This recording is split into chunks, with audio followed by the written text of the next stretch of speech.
Praise Yahweh. My name is Prudence Wangoi, and I want to read for you the Bible from the book of Shemoth, chapter 20, verse 1 to 17.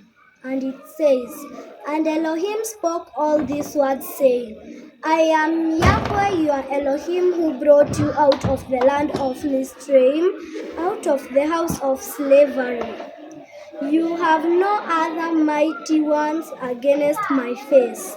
You do not make for yourself a carved image or any likeness of that which is in the Shemaim above, or which is in the earth beneath, or which is in the waters under the earth. You do not bow down to them nor serve them.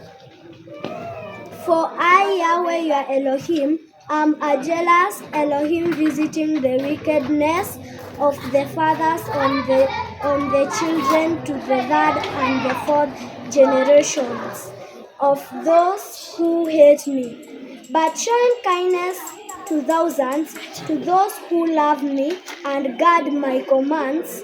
You do not bring the name of Yahweh your Elohim in naught.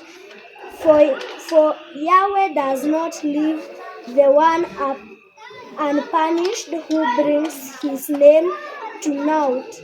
Remember the Sabbath day to Kodesh it. 6 days you will labor and shall do all your works, but the seventh day is the Sabbath of Yahweh your Elohim. You do not do any work, you nor your son, nor your daughter, nor your male servant, nor your female servant, nor your cattle, nor your stranger who is within your gates.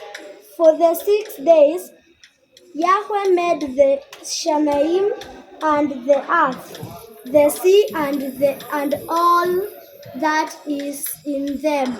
They rested the seventh day. Therefore Yahweh Barak the Sabbath day and Kodesh it. Respect your father and mother, so that your days are prolonged upon the land which Yahweh your Elohim is giving you. Do not murder. Do not commit adultery. Do not steal. You do not bear false witness against your neighbor. You do not covet your neighbor's house. You do not covet your neighbor's wife, nor his male servant, nor his female servant, nor his ox, nor his donkey, or whatever belongs to your neighbor. Amen. Be blessed.